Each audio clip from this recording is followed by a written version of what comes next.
and gentlemen, the president of our youth group, Mara Atzenhofer. Well, hello. Here we are again. Another Purim Spiel. And what a wacky show we have for you this time. Well, it's that classic tale of bad behavior and redemption of good versus evil. Of high school kids acting really silly, and of catchy songs you know and love destroyed by Mr. Rosen. This year we present to you our Purim version of Beauty and the Beast, which we are calling, When Jews All Live in Peace. Cute, Mr. Rosen. Really cute. It's because it all rhymes. Jews all live in Beauty and the Pretty sure. Our story begins in the ancient city of Shushan, where King Ahasuerus is throwing yet another one of his infamous parties. Truth is, the people of Shushan are getting kind of tired of it. It's like party all the time around here, and frankly, no one can get anything done. See, the king has been befallen by a curse, and he's really bummed out about it. And he thinks if he can just have parties all the time, he'll feel better. See, a long time ago, he was a very selfish guy. He owned the biggest castle in all of Shushan, had a gazillion, bazillion, quadrillion shekels, and even had a 25-foot flat screen TV in his bathroom. And this was about 2,000 years before electricity was invented, so you know, he must have been a pretty important guy. So anyway, one day there was a knock at the door. Mr. Ahasuerus, please help a poor old woman. The weather outside is deadly, and I have nowhere to spend the night. Please let me stay in one of your 85 bazillion quadrillion rooms. All I have in return is this apple. Aren't you the Wicked Witch from Snow White and the Seven Dwarfs? You're in the wrong show, lady. Oh, sorry. If you let me stay, you can have the throne. It's dandy, even matches your eyes. I don't allow visitors in my castle. Get out! Aw, Kingy, you should not have done that. Because of this, you are now cursed with you. Cuckoo head forever.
Don't forget, you can bet that the king will be around, and you never know what's gonna happen next.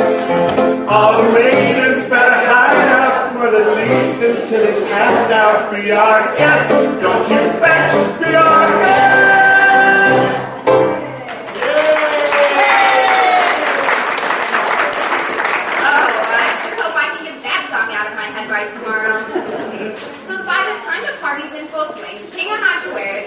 a wee bit too much to drink, and I don't think it was centipede. He's feeling very cranky as usual and demands that his super hot babe, Queen Vashti, come over and dance for him, which always cheers him up. So he calls for his guards to bring him Vashti. Wait, you're not Vashti. You're the Little Mermaid. I'm getting seaweed all over my castle. Get out of here. Now the king's super duper cranky pants, and his castle smells like fish, and he hates fish. Boy, I'm sure glad I'm not at that party right now. You know what old cranky pants needs? A complete home makeover from Vicky Abbey at Beacon Now she can make this place look good with beautiful furniture, classic interior design, and a little spritz of fish be gone. Why, this place could be fit for, never mind. Meanwhile, the guards come back with some bad news. Turns out, Vashti's decided she's had enough partying. She's busy watching SpongeBob on a big TV and refusing to come out and dance. Well, the king is not happy about that. He demands that the guards gather all the beautiful maidens from the party, and he's going to pick a new queen. Yup, just like that. I guess when you're king, you can do stuff like that. No wonder Vashti preferred SpongeBob.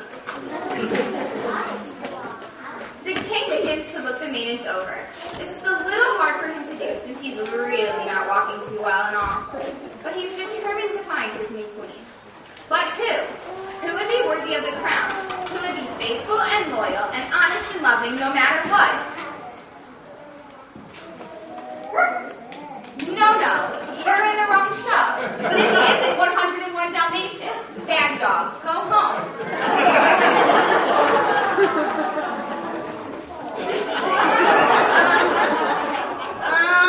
As I was saying, who will be worthy of becoming queen? King Ahasuerus is the most lovely, eligible maidens to choose from, but he can't decide. Can you all help him? How about this one? Come on, guys. This one? No. This one? No. How about this one? Yeah! And we have our winner, Esther. What an honor. Clearly, Esther is thrilled to become the new queen. Just look at her. She's, really just, Esther. Hey, Esther, up here. Huh? You just got chosen to be the new queen of Shushan. Go meet your prince, honey.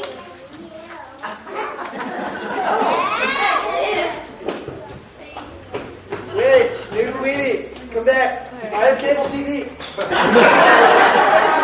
Poor King Ahasuerus. Maybe Esther wouldn't have to run off if only he had a dazzling diamond ring from Lavitt Jewelers. Beauty and design all come together. Too bad the king didn't think that one through. Oh well, on to scene 2. Outside the castle, Esther is crying. She doesn't want to be queen. She doesn't want cable TV. She just wants to read the Torah and be Jewish. But if the king knew she was Jewish, oh man, back then bad stuff would happen to you. She needs someone who can help. She needs someone who can help. Did I hear a cry for help? Cinderella's fairy godmother? Seriously? Lady, you're in the wrong show. Are you sure, dear? I mean, look at her. She doesn't look so hot. Really? It's okay. We've got this one. Bye-bye.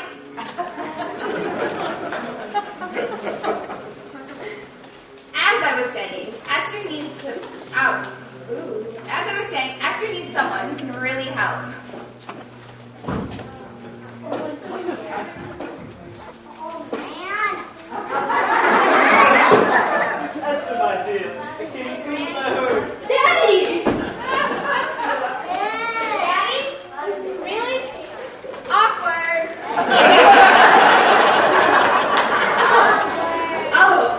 Yeah.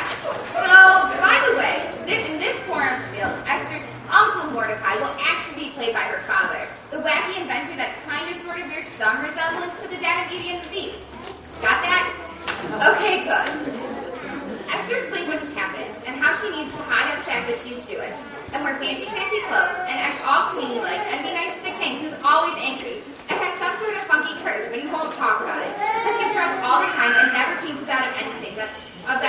and makes her dance for him. And he doesn't even like the Jonas Brothers. I mean, come on. Like, what is it?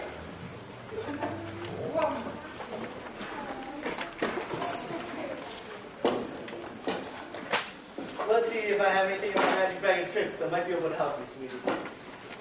As Esther and Mordecai look through the bag the two guards are having a conversation. One of them is fed up with all the parties. He can't take it anymore. He's hungover every day. His wife left him, and all of his clothes smell like fish.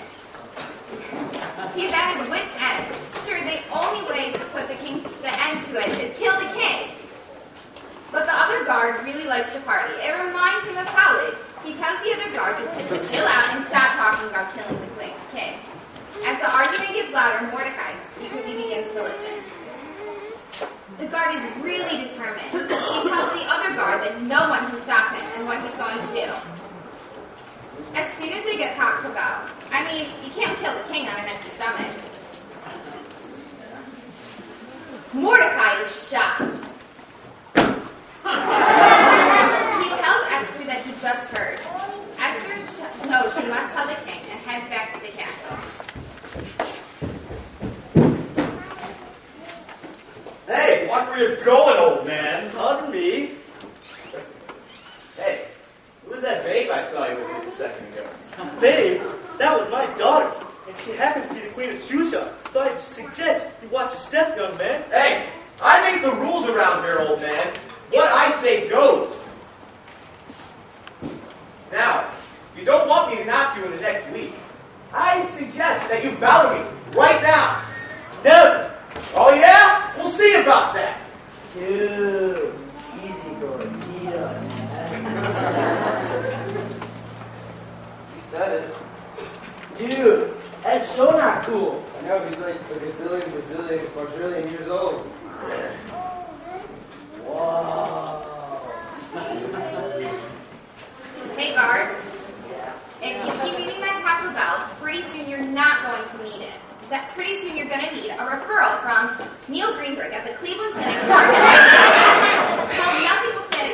Nothing stays clogged like arteries, like cheesy gordita. Well, things are getting complicated, aren't they? So while Esther's off telling the king about the plot, Haman is getting together with his buddies.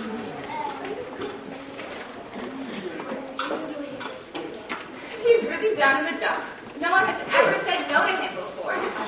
He's always gotten his way. He's the king's favorite prince. He even sang the national anthem at the Super Bowl. But now he's just really depressed. Seems to me the king would be a good time for a song. If only there was a Beauty and the Beast song that was right for this exact moment. You might want to sing along with us? I've got a song, Laura. What? It's just right for this moment. Do you? I could play it. Can you? I can. Will you? Ready? I will. No one's ever came and makes you never came and embarrassed his poor mom and dad came and I'm especially rude and intimidating. here's one nasty guy that came on. No one's I came and makes you scream like came on. Makes you wish he was just a bad dream like came on. I'm annoying, disgusting, and irritating. He's a pain in the butt that came on. When he was a boy, he ate 4 dozen worms. Every morning to help him get me. And now that he's grown, he eats 5 dozen worms. Let me tell you, his breath is obscene. No one slick like Haman, makes you sick like Haman. No one really could use a swift kick like Haman. I am clearly no good at decision making. My, what a job that Haman.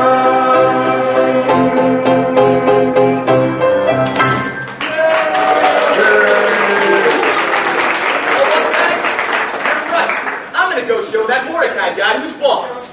Yeah, do that. Back at the castle, the king is really grateful to Esther for telling him about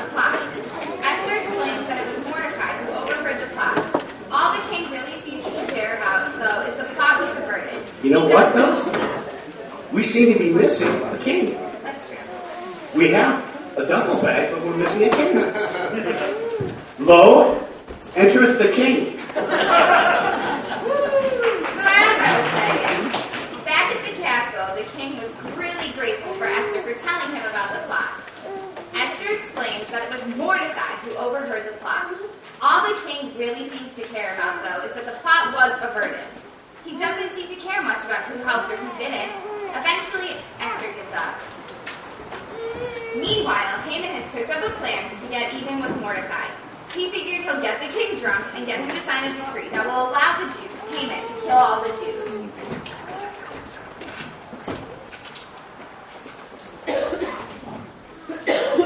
Later that night, the king, after passing out, wakes up, very perplexed.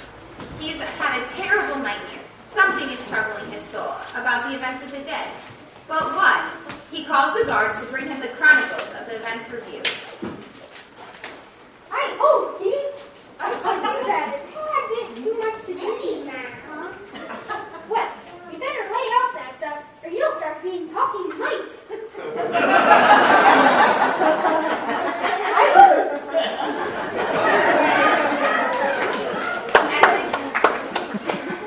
As the king begins to read through the chronicles, he realizes what he has done. He let Haman trick him into saying that it was okay to kill all the Jews. And for the first time, he feels really, really bad. Could it be he has actually developed a conscience? We noted Bubba Rhoda Rosen, mother of 3, grandmother of 7, and great-grandmother, if she would concur. Absolutely. Well, there you have it. Okay then, back to the king's conscience. He knows he has to do something to make everything all right. He's about to summon his guards, but realizes he's not sure if he can handle any more talking mice. So he heads out to find the guards himself. Later that day, Haman has been summoned to the castle. The king asks Haman what would be a just reward for someone who has served the king with valor and bravery. Haman, thinking of course that the king must be talking about him, lays out a long list of great stuff that he'd love to get. His own castle, one of those cool horses that come when you answer, or when you call it, a Nerf Matza Blaster, a new PS3 with Call of Duty, Lego Maccabees 2, and of course, a gazillion, bazillion, quadrillion gold shekels. The king says, excellent, then bring me Mordecai. Excellent. Then go bring me Mordecai. What? No, not like that. It's like this. What? What? Oh, for crying out loud. Never mind. Just try it again. Excellent. Then go bring me Mordecai. The king knows there's only one way to make this all right. He must honor Mordecai in front of all of Shushan for saving his life. So what a better way to do that than throw another party. Well, you know, Mara, of course, there could be another option. Sometimes there's better ways to motivate your staff and improve your productivity, bottom line, than 6 months of drunken brawling. If only the king had asked us, we could have suggested 2 very fine consultants that would have been able to explore the underlying paradigms of his systematic dysfunction relative to the value-added repurposing of his core competencies. You know what I mean? He could have consulted with Diane Helbig at Seize the Day Coaching. She specializes in leadership coaching and consulting for small businesses, entrepreneurs, and immature drunken royalty. He also could have consulted with Sandy Khan of More Sen Consulting. Sandy specializes in sales consulting and business turnaround and could have provided the king with some much more tangible workarounds to incentivize value-added mind share and repurpose his primary constituencies. But no, the king just wants to party all the time. Okay then. Well, back to our party. The king tells all of Shushan that he realizes he's done something terrible by allowing Haman to trick him into saying it was okay to kill all the Jews. And he vows that from this day forward, everyone in Shushan can live together and that Haman will be banished forever. This happens to me every year! Yes it does. And yet, every year you're back again, acting like a poo-poo head. Tisk, tisk, tisk. Just then,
only she had a ring from Marlin Jewelers.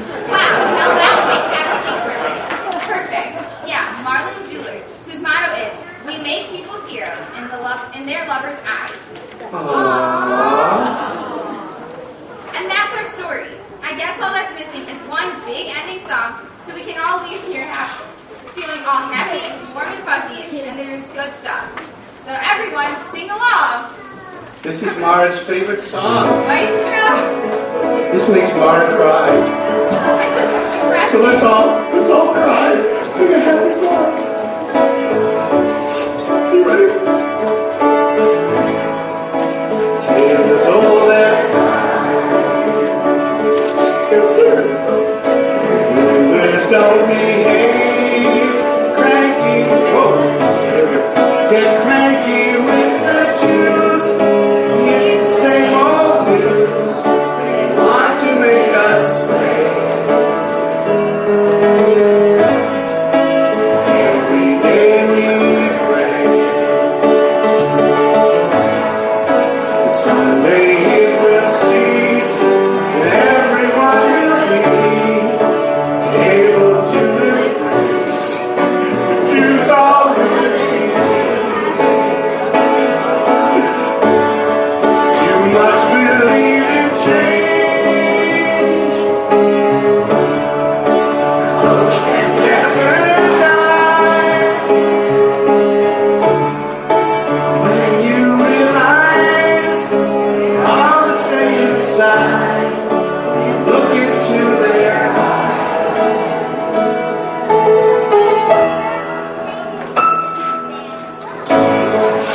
Sometimes it gets hard. You know what I mean, Mara? Hatred may increase, but no matter what they do, the future's up to you. Choose to live in peace. One more time.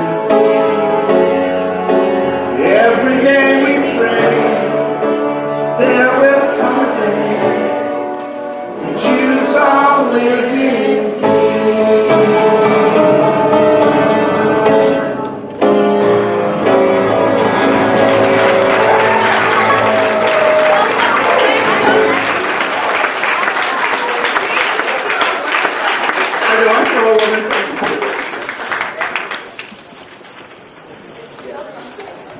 So we should bring the cats down. Okay, fine name. Sure. Alright. Hey guys, listen closely to your names so you don't miss your cues. This is where you applaud for all the characters. Starting with Party goers. the party goers!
That is beautiful. Thank you very much.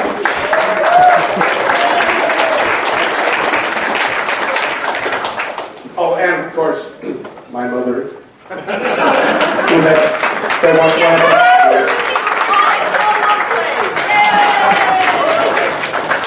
So I guess, oh, All right, everyone. We've got so much fabulous